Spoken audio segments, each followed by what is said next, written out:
10,000 years ago, human civilization did not possess refrigeration, chemical stabilizers, vacuum packaging, or synthetic preservatives. Every early human settlement, from the Fertile Crescent to the banks of the Yangtze River, faced a brutal, unyielding biological reality. Harvest cycles and hunting successes yielded brief, volatile periods of absolute abundance, which were immediately followed by long, unforgiving stretches of decay. When organic matter spoiled, microbial pathogens multiplied at an exponential rate, turning vital calories into lethal metabolic poison. The immediate survival of early human tribes depended entirely on finding a structural mechanism to arrest this decomposition. The answer to this existential crisis did not come from intentional laboratory design or calculated human ingenuity. Instead, it emerged from a widespread, accidental biological loop that occurred independently across entirely separate continents. This liquid would eventually become the world's oldest condiment, an acidic anomaly that permanently altered the logistical capabilities, physical health, and economic expansion of early human societies. To understand how this simple liquid fundamentally reshaped human movement, one must analyze the secondary fermentation loop that governs its creation. The process is entirely dependent on two separate microscopic organisms operating in a specific chronological sequence. First, wild environmental yeasts colonize crushed fruits, honey, or damp grains. These yeasts consume the natural monosaccharides and disaccharides present in the agricultural base, converting them through anaerobic respiration into ethanol and carbon dioxide. This produces an alcoholic beverage such as wine, beer, or mead. However, if this alcoholic solution is left exposed to atmospheric oxygen, a second, highly specialized microorganism enters the equation, Acetobacter. This airborne genus of acetic acid bacteria targets the freshly generated ethanol, utilizing oxygen to oxidize the alcohol molecules into acetic acid and water. The physical result of this biochemical sequence is a sharp, intensely sour liquid that completely alters the local chemical environment. By lowering the pH value of a solution down to a critical threshold between 2.5 and 3.5, the newly formed acetic acid creates an intense chemical barrier that the vast majority of harmful, food-borne pathogens cannot survive.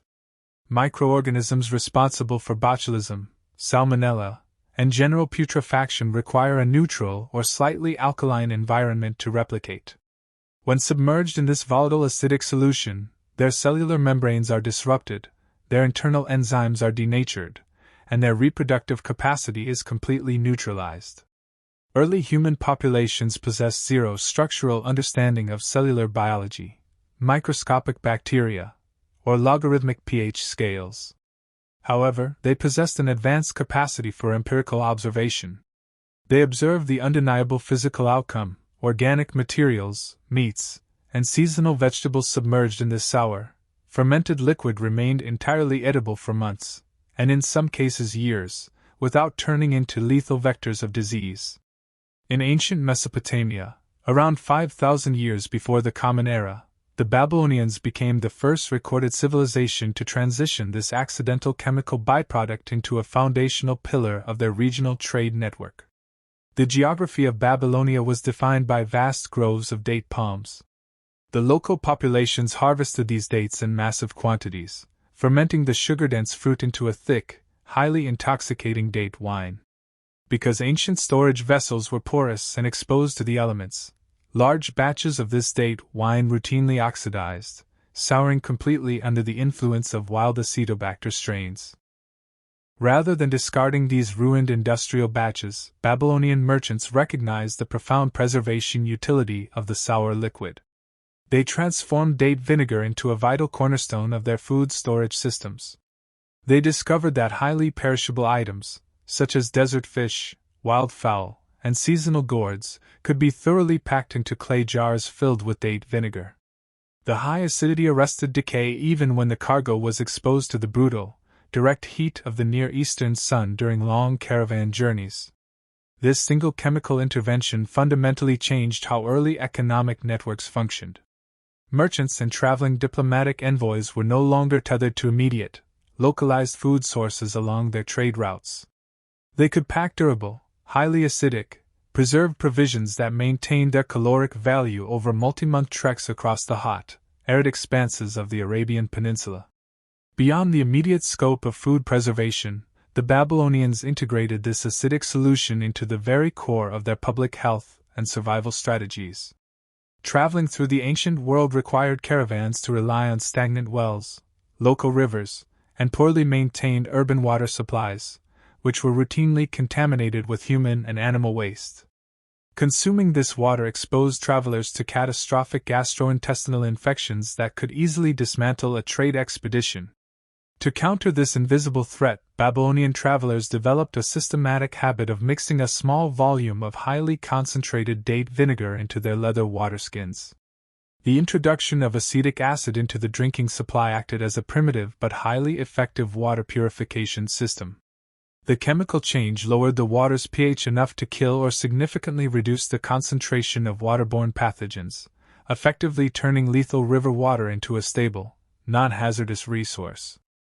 This simple, daily habit expanded the operational range of traveling merchants, allowing early empires to venture further from reliable natural springs and lay the structural groundwork for transcontinental trade logistics. Further west, the ancient Egyptians expanded this manufacturing framework, transitioning it from an unguided household accident into a highly scaled, systematic industry.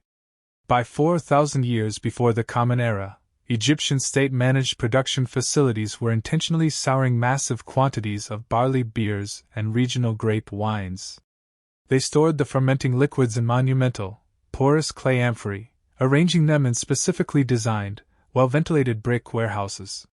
This architectural layout optimized the continuous, warm airflow required for Acetobacter colonies to thrive on the surface of the alcohol. This scaled state industry served both practical structural roles and complex medicinal functions. The massive workforce required to build the monumental stone complexes and pyramids of the Old Kingdom relied on heavily pickled rations to maintain physical stamina and avoid nutritional collapse in the desert camps. Simultaneously, the upper echelons of Egyptian medical practitioners viewed this liquid as a premium therapeutic agent. The historical medical papyri record that Egyptian doctors applied wine vinegar directly to open wounds and surgical incisions to arrest the onset of foul odor and gangrene, while also administering internal mixtures to lower body temperatures during systemic fevers, marking the earliest industrial convergence of chemistry, agriculture, and state-mandated healthcare. The true institutional scaling of this fermentation product is preserved in the architectural, legal, and military records of the classical Mediterranean empires. As the city-states of ancient Greece and the military complex of ancient Rome consolidated geopolitical power, their far-reaching administrative and military frameworks required an unprecedented volume of shelf-stable, low-cost logistical resources. The Roman military machine, in particular, could not have maintained its massive, multi-front military campaigns across Europe, North Africa, and Western Asia without a highly standardized, non-perishable daily ration known as pasca. This universal beverage was created by diluting low-grade, soured wine or standard wine vinegar with water, which was then frequently infused with wild coriander, sweet herbs, or honey to mask its harshness. Pasca was incredibly cheap to manufacture, highly portable, and served as the absolute legal requirement for the daily liquid intake of Roman legionaries, sailors, and gladiator schools. While the wealthy elite of the Roman Senate consumed expensive, aged vintages, the foot soldiers who physically secured the vast borders of the empire marched, fought, and conquered on a steady diet of pasca. The implementation of pasca as an absolute military staple was a cold, calculated logistical masterstroke by the Roman high command. When a legion consisting of 5,000 men marched across deep wilderness or dry territories, plain water stored in large wooden barrels over multiple weeks quickly became stagnant, slime-ridden, and heavily infested with algae and lethal dysentery microbes. Outbreaks of waterborne diseases could decimate an entire army's fighting force long before it ever made visual contact with an enemy force on the battlefield. By enforcing the rule that every soldier must mix their water ration with wine vinegar, the Roman military effectively eliminated this vulnerability. The acetic acid sanitized the stale water inside the legionary canteen, protecting the troops from catastrophic gastrointestinal collapse. Furthermore, from a metabolic standpoint, the high acidity of Posca provided an immediate, sharp, refreshing sensation that temporarily cut through the intense physical exhaustion of paving stone roads, digging defensive trenches, and clearing dense forests. It was an unglamorous, highly acidic fluid that kept the structural wheels of the Roman Empire operational across centuries of expansion. The historical trajectory of this commodity is also fundamentally linked to the birth of international maritime law and maritime commerce. During the apex of the Pax Romana, thousands of merchant vessels filled with regional vinegars crossed the Mediterranean Sea every single week. Because this liquid could not spoil, and in fact grew more stable over time, it became a highly reliable form of alternative currency and trade ballast.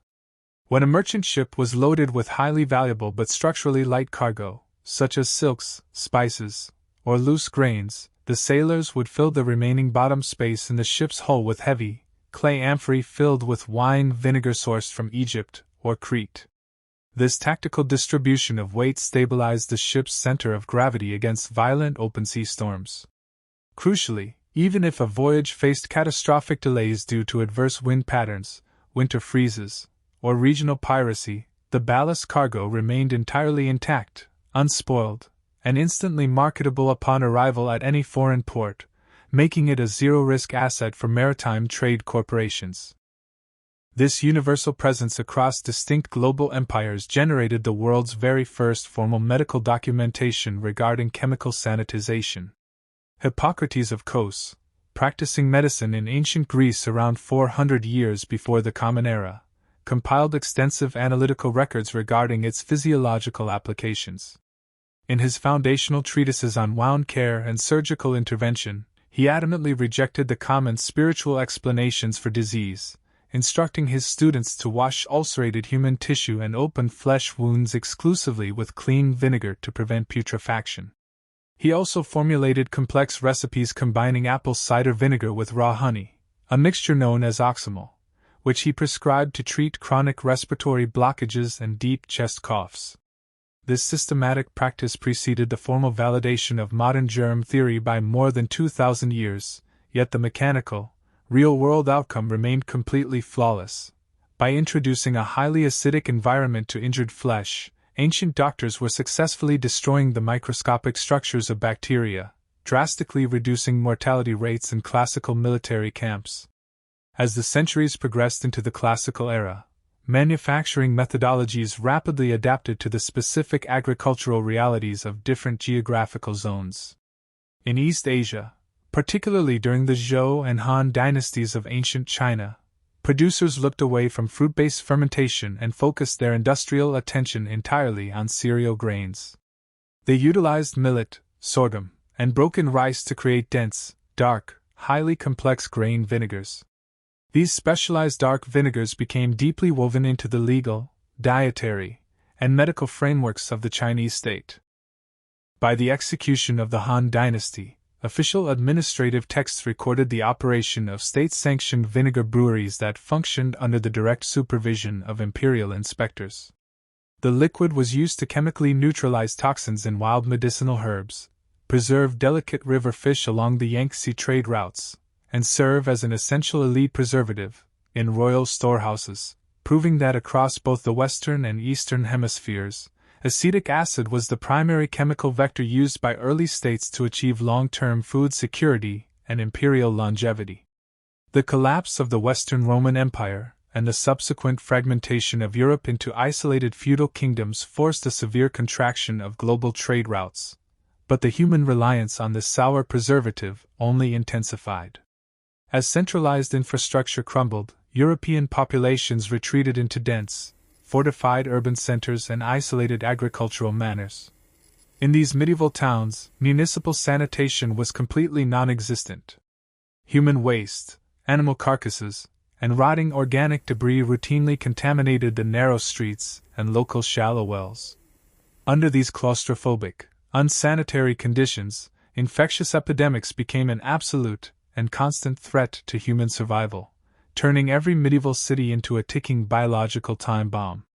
During the devastating mid-14th century waves of the bubonic plague, which wiped out over one-third of the European population, a highly specialized chemical formulation known as four thieves vinegar emerged within the legal and medical annals of Western Europe. According to official judicial records from the city of Marseille, a notorious band of grave robbers and looters was successfully plundering the homes and bodies of deceased plague victims without ever contracting the lethal disease. When they were finally apprehended by the state authorities, the judges offered them a historic bargain. If they revealed the exact chemical secret behind their apparent biological immunity, their execution sentences would be completely commuted. The criminals confessed to a highly specific preventive regimen. Before entering any contaminated property, they thoroughly doused their clothing, hands, and faces in a potent infusion of highly concentrated red wine vinegar that had been steeped for weeks with crushed garlic, dried rosemary, sage, cloves, and wormwood. While the thieves and the medieval public believed this pungent liquid possessed magical, spiritual, or supernatural protective properties against the invisible miasma, modern biological analysis reveals a perfectly practical, mechanical explanation for their survival. The primary vector for the transmission of the Yersinia pestis bacteria was the oriental rat flea. Fleas are highly sensitive to sudden changes in environmental pH and are intensely repelled by the heavy, concentrated volatile oils of garlic and rosemary, combined with the sharp, suffocating vapors of acetic acid. By washing their bodies in this acidic botanical shield, the thieves created an intense chemical barrier that prevented the fleas from landing on their skin or biting them. As a direct result of this court case, people across Europe began systematically washing their hands, faces, furniture, and iron coins in herbal vinegar before conducting everyday business in crowded marketplaces. While it could not eradicate the plague entirely, this basic habit of chemical washing acted as a primitive, widespread system of public sanitation that undoubtedly slowed regional transmission rates and saved countless lives in dense medieval communities. Meanwhile, in France, the commercial production of this chemical asset reached an unprecedented degree of legal and structural specialization during the late Middle Ages. The inland river port city of Orleans became the undisputed global capital of premium vinegar manufacturing through the development and enforcement of the Orleans process. This methodology was a slow, meticulously controlled natural system where large, horizontal white oak barrels were filled with high-grade regional wines and left to age in warm, dark, temperature-stabilized stone cellars. Specific air holes were drilled into the front and back faces of the wooden casks, allowing a continuous, gentle stream of atmospheric oxygen to feed the surface bacteria. This continuous supply of oxygen caused a thick, heavy, gelatinous biological membrane to form on top of the liquid, a structure known colloquially as the mother of vinegar. Every few weeks, the master artisans would carefully draw a small portion of the finished, highly clear asset from a brass tap at the very bottom of the barrel, and immediately add an equal volume of fresh, unsoured wine through a glass funnel at the top, ensuring the continuous, undisturbed life cycle of the bacterial colony. The Orleans process required significant time, capital, and patience, but it yielded a finished product of exceptional purity, consistent flavor profile, and a highly predictable, sharp 4% acidity. Recognizing the immense macroeconomic value of this specialized craft, King Charles VIII of France officially granted protective statutes and exclusive royal privileges to the master vinegar makers of Orleans in 1394. This decree established one of the earliest and most legally protected professional manufacturing guilds in human history. The guild implemented incredibly strict quality control standards, including public inspections of all incoming raw wines and heavy judicial penalties for any producer attempting to sell diluted, adulterated, or artificially colored variants. The liquid was no longer viewed as an accidental, unguided household byproduct of ruined agriculture. It was now a highly regulated, high-value economic asset that actively drove regional labor markets, dictated international trade agreements, and generated significant tax revenues for the French crown. The rapid expansion of these manufacturing guilds across northern Europe signaled a critical shift from localized survival tactics to deliberate, pre-industrial economic strategy. In Great Britain, where the local climate prevented the widespread cultivation of wine grapes, producers looked toward their primary agricultural strength and substituted grape wine with malted barley grains, mimicking the raw profiles of the domestic brewing industry. These British facilities utilized gargantuan, open-topped wooden vats, some holding tens of thousands of gallons of fermenting liquid, where stale, unhopped beer and low-grade ale were systematically exposed to currents of atmospheric air. The resulting malt vinegar became the absolute foundational bedrock of the British food preservation sector. It permitted the long-term, multi-year storage of vast autumn agricultural harvests, converting perishable seasonal gluts into durable, shelf-stable provisions. This structural ability to store massive quantities of pickled calories allowed early British towns to grow sustainably, decoupling the baseline survival of urban populations from the unpredictable, seasonal cycles of the agricultural year.